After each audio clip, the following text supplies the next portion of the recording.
Hey folks, Dr. Scott Gray here, host of Top Minds, where we talk with the top minds in healthcare, life, and business, such as the founder of the Orlando Magic, Pat Williams, and many more, and how they're making a difference in the world today. I'm also the founder of 10 healthcare clinics, Gray Marketing Enterprises, and a doctor training business to help doctors grow their best practice. This episode is brought to you by Gray Marketing Enterprises, gmedigital.com, and we completely run your healthcare business marketing to drive more patients to you so you can focus on delivering the best healthcare. If you've ever thought, how can I see more of the perfect patients who need my help without doing seminars or big ad spends, contact us today by email at support@gmedigital.com or just go to our website, gmedigital.com, to check things out there. Today, we have Dr. Damon Walton with us. I'm super excited to interview him today. He's a healthcare entrepreneur from Carlinville, Illinois, where he's married to his wife, Rebecca, has 3 wonderful children, Emma, Adam, and Nick. Damon started as a chiropractor in 1995, opened his first practice in 1997, and quickly grew to one of the biggest in Illinois. He went from 1 to 10 clinics in just 4 years, but that was just the beginning for Damon. He co-founded ChiroSystems and launched, owned, and sold, was involved in 79 clinics across the country, large part due to his strategic clinic training that he developed, a great process. Now, in 2015, after leaving that franchise model, he launched Lifetime Metabolic Program, which has grown rapidly since its inception and now is known as Activate Metabolics. Damon, welcome to the show. Hey, Scott, man, thanks for having me. We're thrilled to be here, and I appreciate the endearing introduction, buddy. My pleasure, man. It's great to be able to talk with you on here and share your story, and that's really what I like to do, is just kind of talk about, you know, how did you get here? If you look at like 79 clinics, and we'll get into kind of like the telehealth and the app, remote weight loss and all this stuff, but kind of take us back, you know, first of all, how did you start and grow your practice so fast? And then what led you into wanting to grow into 10 clinics so fast like that? Yeah, you know, I think you know, I was very blessed. I had a head start, I think, compared to most chiropractors. Even though I haven't practiced since the year 2003, I did have a distinct advantage. I had a father who was a chiropractor and a very successful chiropractor, and a couple of brothers who were chiropractors. And I got my start with my dad and one of my brothers. And so I had a head start, no doubt. I was, you know, born and raised in the chiropractic. It's the only type of healthcare, quite frankly, that we knew. So as I got into practice, I guess probably I was, you know, always looking for that what's next. And I had a lot of people who had good intentions, my mentors and coaches, who continued to try to reel me in. But I guess you couldn't cage the wild animal, man. I just wasn't having it. And so, you know, and I won't name names, but I remember one of my, you know, first and primary coaches sharing that, you know, as I said, look, I think I'm going to open a second practice. And, you know, his response was, oh, you're going to lose your butt, and you got to stay focused, and all those things, you know, the MFTP that we've all been taught, you know, in one format or another. And I just wasn't having it. So I opened a second practice, and then I opened a third and fourth the next year. And, you know, then I was on the stage of that coach's, you know, group talking about running multiple practices when I've been clearly told, don't do that. So I wanted to take a different path, man. You know, I just did. I knew we had a system that worked. I grew a large practice in a small town, as so many of your listeners have. But I just wanted to replicate it. I wanted to keep moving. I wanted to have new and different challenges, and I think that was the thing for me. You know, it was a challenge. The first several centers worked really well, and I thought, man, I think I'm onto something. And then from there, of course, I was able to bring in partners, and we were able to expand rapidly. Yeah. So what, you know, in doing that, what were some of the big challenges you came up against as you know, kind of things, some maybe lessons learned the hard way in opening multiple clinics? Yeah. You know, what's interesting is that like the first 10 clinics all went. We had great doctors, philosophically congruent, and all those, you know, we checked most of the boxes. And then, you know, we ran into a rut. I mean, we had a number of clinics that just tanked. Of all of our centers, we still had a 90% success rate, which, you know, is phenomenal concerning the rest of the profession. But I would say that, you know, congruence in values, congruence in philosophy and practice style were very important. We had a certain style that we wanted to promote, a certain way that we wanted to market the messages that we had.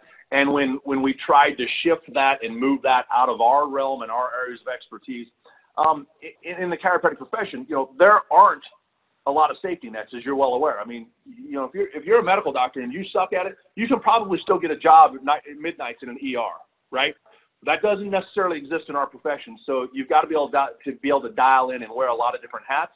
And so I think that, finding the right partners and congruency of values and vision would probably be the biggest things in relation to our success with that model. So, yeah, well said, because that's, one of my mentors has said, with your business, the first 20 hires, the first 20 people that you have on your team is going to determine your success, right? So you've got a great team at the beginning versus not such a great team. Now, when 79 offices and the other 10 and all this, what would you say is the biggest difference? I know you talked about philosophy and that kind of thing being congruent. What were some other character traits that you saw, the people that were successful versus those that just couldn't quite make it? Yeah, an ever expanding comfort zone. I mean, really, that's it. People who are willing to innovate and to grow themselves. Those that were stuck in their stuff, and that rings true today. And I don't do any work in chiropractic at this point.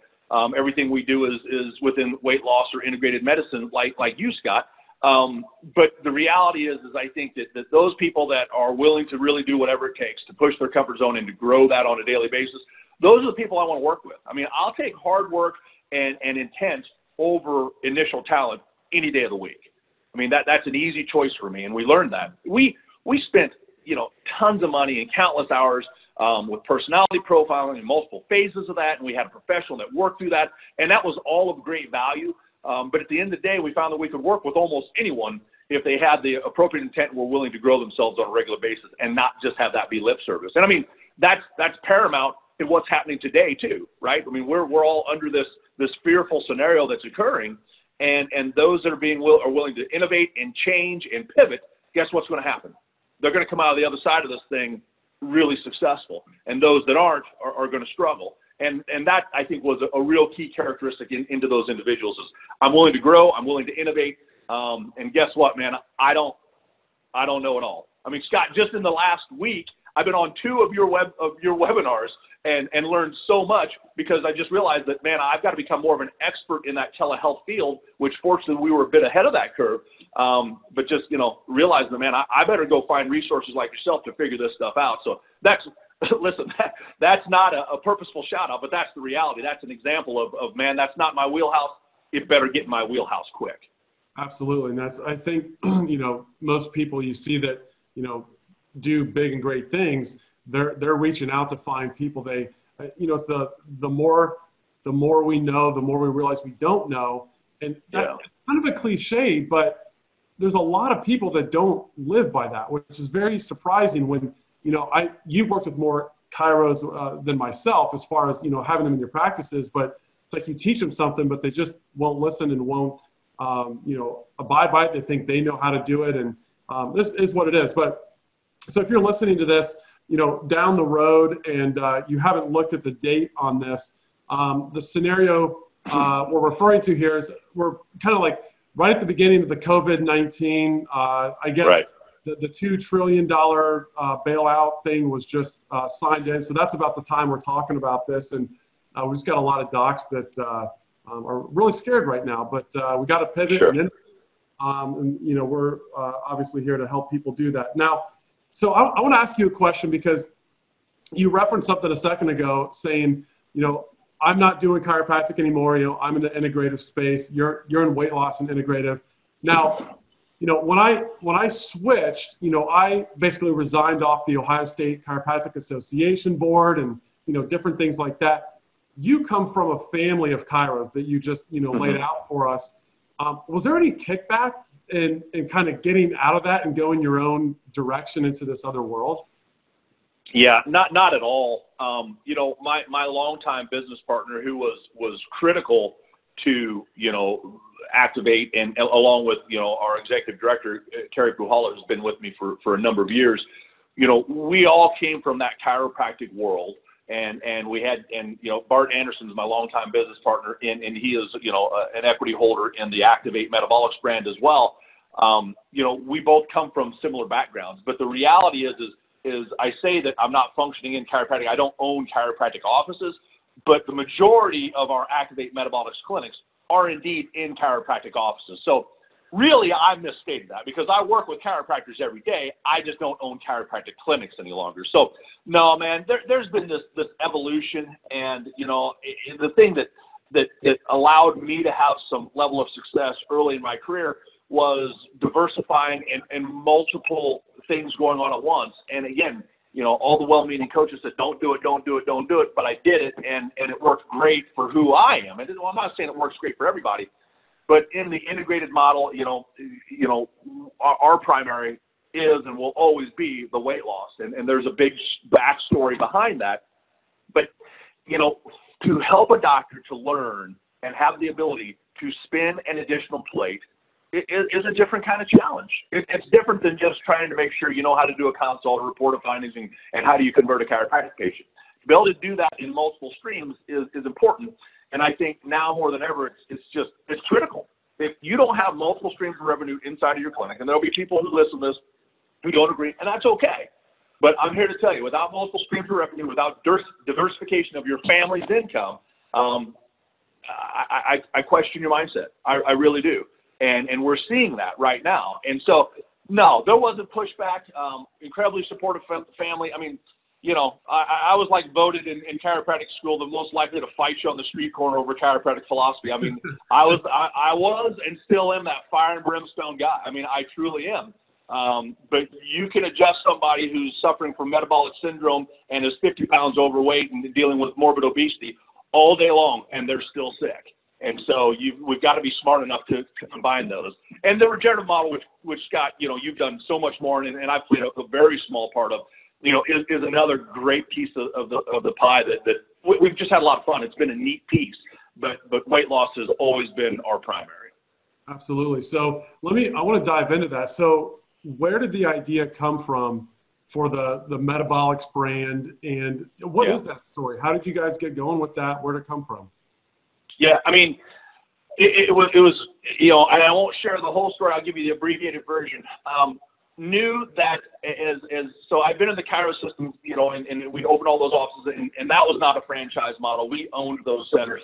And then I was involved as a co-founder in the launch division with my longtime business partner, Bart Anderson, in a franchise model as well. As we saw the writing on the wall that wasn't going to be something we continued to participate in, I knew that I wanted to stay in healthcare. I knew that was what was in my wheelhouse, and of course, what my Rolodex was made of was healthcare providers. And then I had a dear friend at the age of 37 die of a heart attack. This is a guy that I coached with, and coached football and soccer and all those things together. We traveled together. And so it was like that proverbial punch in the face, man. And so it was, that one point in time where God is speaking to you and saying, hey, here it is.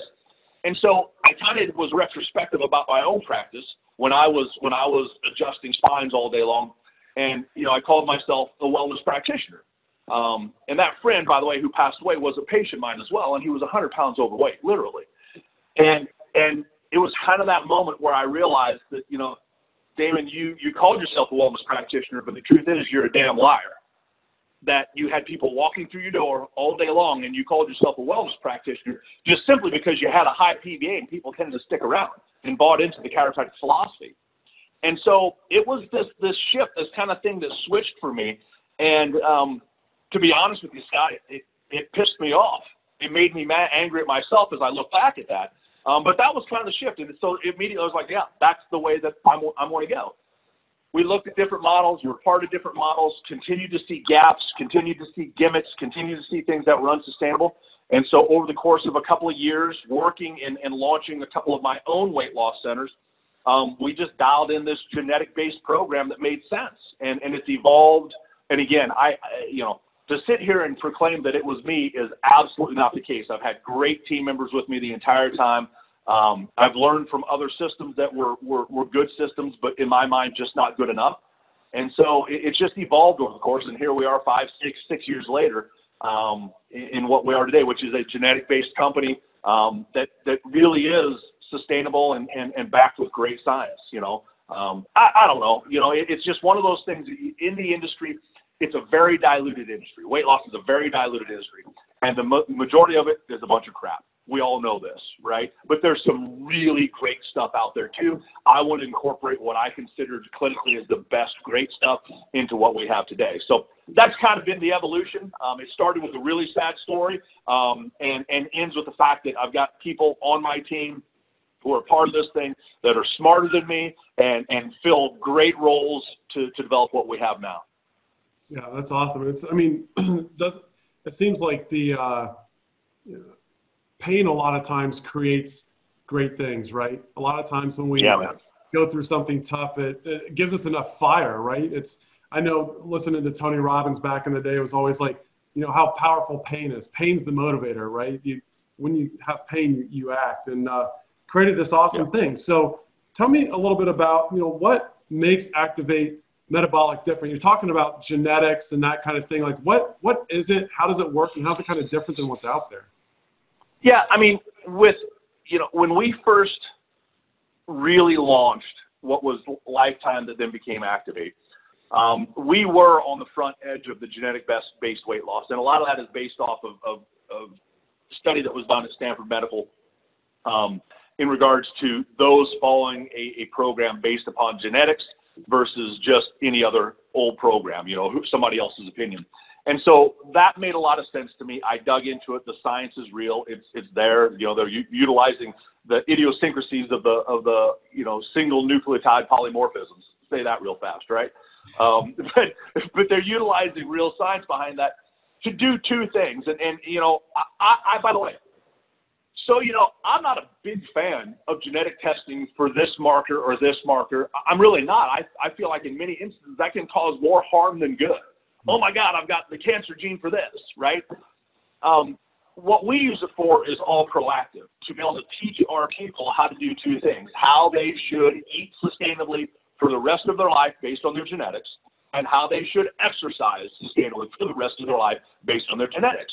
Because the common story that we say, and this isn't being cliche, but our average client is 40-something years old, is 40-something pounds overweight, and spends 40-something minutes on the treadmill every day. And so many of those people are just doing the wrong things. There's bad information. They're using poor science. And the reality is, and we've seen this happen dozens. We've taken care of, way north of 10,000 people at this point in time with our program. And the reality is that you see so many people that think they're doing it right, but they're actually causing harm to their body by the way they're exercising or the way that they're eating. So we wanted to, and that's an evolving science. You know that, I know that. It's still an evolution. We're using the best information that we have available today.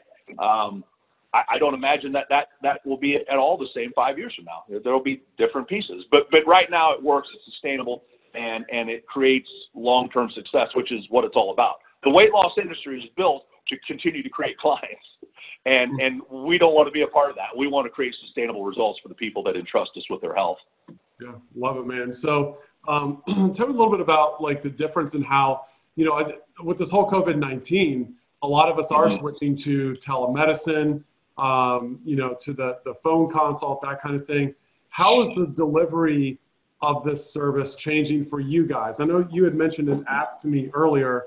How's that changing? How's that progressing as we enter this telemedicine age? Sometimes, Scott, and you've been, you've owned a lot of clinics and marketing companies, and you've done a lot of things in and outside of this profession. And sometimes we just fall on dumb luck. And so I would like to say that we had the foresight, but we made a decision. Carrie, Bart, and I, who are the equity holders in this company, we made the decision, a year ago or so, that we needed to advance ourselves technologically. We knew that we needed to do that. I don't know how many apps you've been a part of developing, but it's quite a process, right? And it takes a lot longer than anybody thinks, and of course costs a lot more money.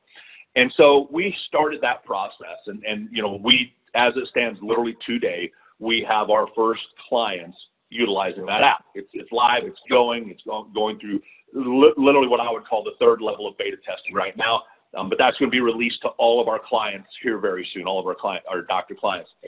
So that positioned us. That was just, again, that was luck. That was no foresight. We knew we needed to make some changes last year technologically. With that, we have a really cool coaches corner or doctors platform where all of the patients they take care of are all in one space, all the communication. So that was very, very fortunate to have that. But then we were forced into doing what and again, you've helped me tremendously in the last few weeks on into the telehealth model. So we were able to utilize some of that technology and then, of course, what's going on with COVID-19 to immediately launch into the telehealth. We made a quick pivot. We got things online, things that were, physical pieces, consultation folders and things like that you would hold. We quickly got those online. We got our forms all HIPAA compliant so that they could be sent to the patient and then sent back automatically, So we took those steps so that our doctors, our dozens of clinics that are across the country could continue to work, because some of those offices, and we have some medical offices, we have some chiropractic offices, psychology offices, that, some of those chiro offices are suffering bad, and their primary income unequivocally in the month of March and possibly April will be weight loss. So we had to pivot. I wish I could take some credit for it. Again, my team members really took that ball. They ran with it. They got it all set up. And so we became very quickly a telehealth company in a matter of about a week. And I'm not the only one. I was just following your lead, Scott, to be perfectly honest with you. Very cool, man. I'm excited to see where Activate goes. Just, honestly, if we look at some of the silver linings of COVID-19 is the opening of telehealth, across the states to be able to help people virtually like this. So I'm excited to see where that goes. So now, Damon, a lot of times when I text you or talk to you, it's like, hey man, I'm going with my boys and we're going over here. I'll be off the grid 3 days or 4 days. I just love how much stuff you do with your family. So tell me a little bit about yourself, just kind of like the things you guys like to do, and a little bit about, I know you're real into coaching. So what are some of the things you like to do personally? Yeah, man. I don't want people are going to think that I don't work. No, I do. My longtime business partner, Bart, has always said, you work hard and you play hard. And I subscribe to that. I mean, I really do. And, my wife and I are empty nesters now. But the nest is all full again, right? So school is shut down. The kids are back. My daughter, who works in retail, the retail is shut down. So she's back, which is awesome. But no, man, we love to spend a lot of family time together. A priority of mine has never been, golfing with the boy, with my friends or anything. I mean, my thing from 23 years ago is that when my kids are around, I want to be around with them. And so our life has been based around that for the last 23 years. And if I can keep any of them close, it'll be based like that until I die. But we've got a big farm that we spend a lot of time at, and we really enjoy being there. And the boys and I are outdoors a lot. And, we just enjoy doing dinner and stuff like that as a family too, which, of course, all those dinners are at home with mom and dad cooking. But no, it really is. It really is. I made the decision a long time ago, Scott, that I was going to base my life around my family and nothing else. And it's worked pretty damn well. Yeah, I love it, man. So, I mean, to people out there listening, it's, a lot of people talk about, is there a work-life balance? What does that look like? But, because the empty nester thing, this was the first year, right? Like your last graduate, right? Is that? Yeah. That's right. Yeah. Brand new thing. And I think that, you look back at that now and you say, man, that's the best decision I made. Right. Like I got to yeah, man, there's no question that I got lucky and, personal experiences, I guess, lead you to your path, and so I feel like we made the right choice. I have legitimately since my last son, Nick, left for college this past fall, it has opened up the ability for me to work more, to be quite honest with you. And it's been refreshing. And Becky, my wife, and I have an unbelievable marriage, been together for 25 years, married for 25 years. But, the last thing she wants to do is spend all day, every day with me. So I have doubled down on work. I absolutely have. Nobody could handle me all day long. That'd drive me crazy, right?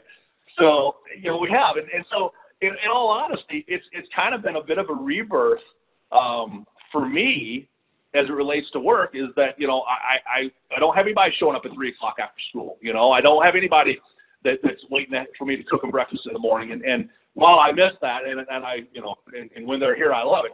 The reality is I have doubled down. I still feel like I'm a pretty young guy, even though the gray beard may say differently. But I have doubled down on work, and the day that I die, regardless of how old I am, I will have worked that day.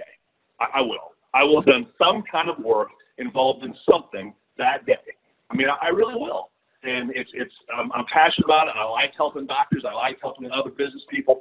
But it's just something has to get you out of the bed, and it can't just be what's my next vacation, right? It can't be that. And, and we're just not in a position to do that in our life anyway. We've got to keep working and keep grinding and innovating right now. Yep.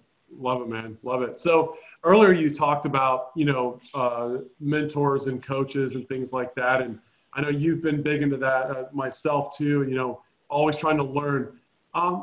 Who are like your top couple mentors that? Oh man. Yeah. Well, I mean, I'd have to include my dad in there first. Lots of lessons from my dad as an old time chiropractor, graduated from Chiropractic College in 1963. So I've got to count on him. I've got a whole list of buddies who we grew up with in this profession, and too many to name, but a whole list of classmates and friends through the seminar system. When I look at those that I think were most paramount, there are a couple that stand out for sure. Danny Drubin's one of those guys. Danny coached with us at a very different level when we had lots of practices. So it wasn't about practice, singular practice management. It was about, thinking bigger and creating the vision. So I think Danny was a really big one. Dave Hilton from the E-Myth Corporate Academy, which, is a completely different thing now. Dave was paramount in helping us to develop our strategic clinic and the things that we did. So those were, but there are other guys in there, of course. I was involved with Larry Markson. I think I've learned a ton from Larry as a neophyte in the profession. It was unbelievable. WLP, once upon a time, my practice was at its highest level ever when I was at the WLP office. So there's lots of them. But when I look at strictly business and where we are today and how we've evolved, Danny and David would be at the very top of that list. Those guys think differently. They always thought differently. And they never tried to place a limit on the things that we wanted to go and do. And that says a lot about a coach, because some coaches don't want to be outgrown. That's true. And just like you said, one of your coaches said, don't open that second clinic. Right? Right. And we need a coach that all of us have. No matter who you are, you've got your own limits, right? We've got some kind of ceiling in our head that we're telling us we can't go past that. And to have that coach that believes in you more than you believe in yourself is life-changing, Yeah, so no doubt. What's the best piece of advice your dad ever gave you? That's simple, man. I use this all the time. It's you better be shuffling your feet while you're praying. Say that one more time.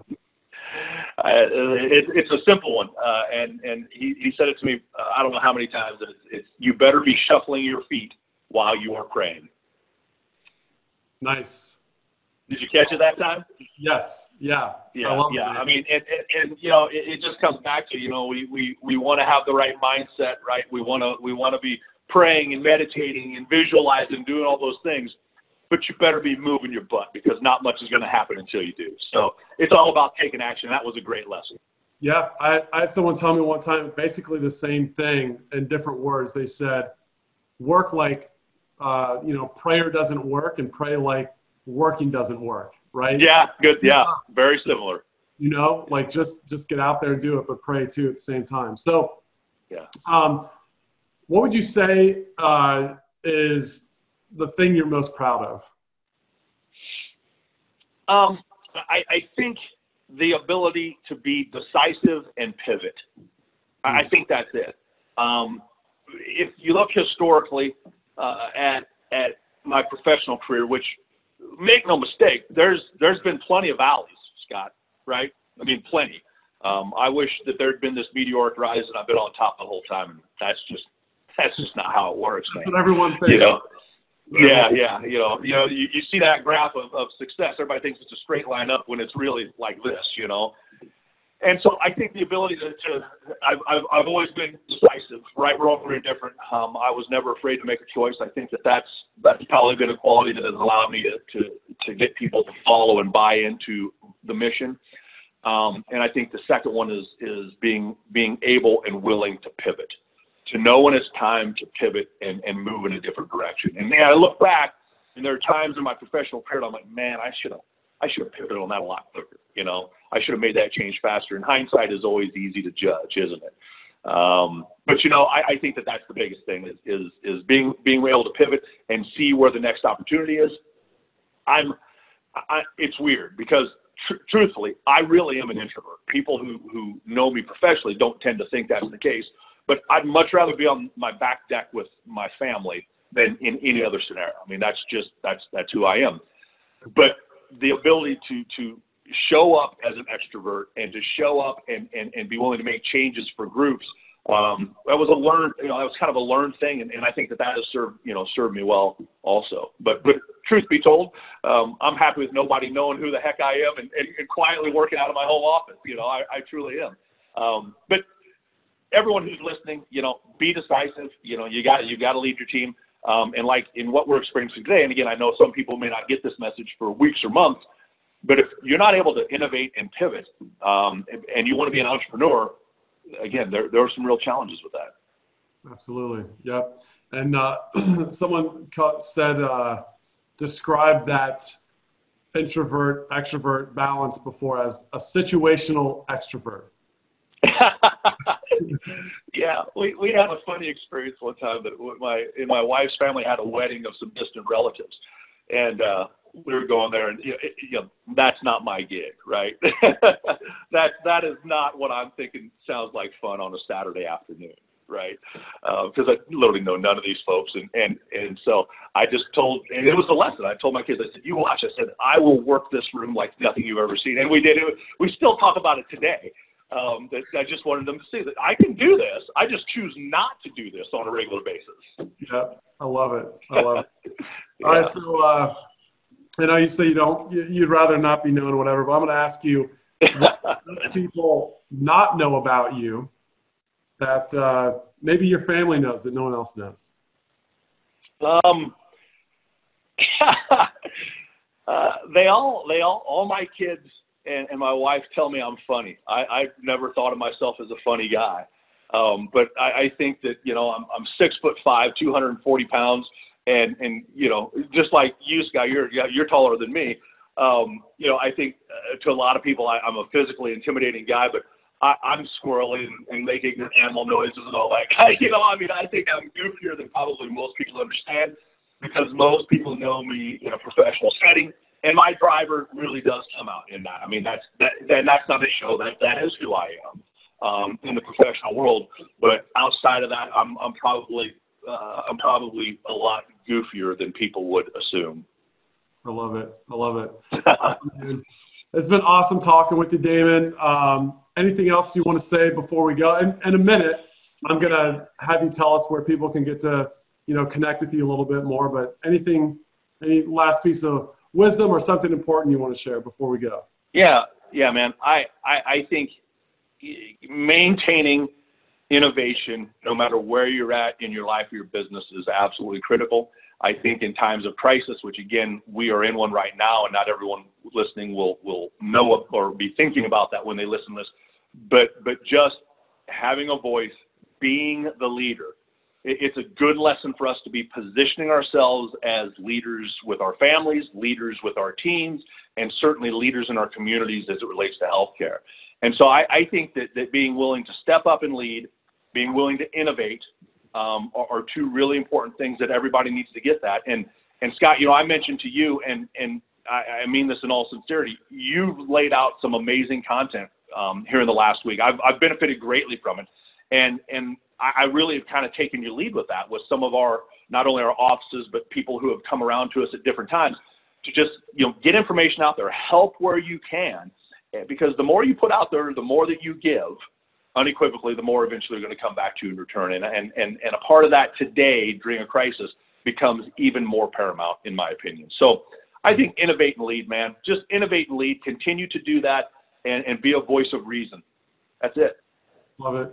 Hey, so obviously you're innovating things in the metabolic world and weight loss world. Where can people go to learn more about you and Activate Metabolic? Let them know where they can find that. Sure. Yeah, no, I mean, anyone can go to activatemetabolics.com.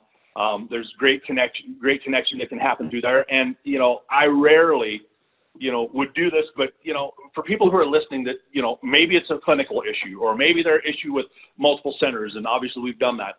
If somebody just simply needs a voice or needs to have somebody to talk to, you can reach me on my cell phone directly. I mean, 217-825-6931.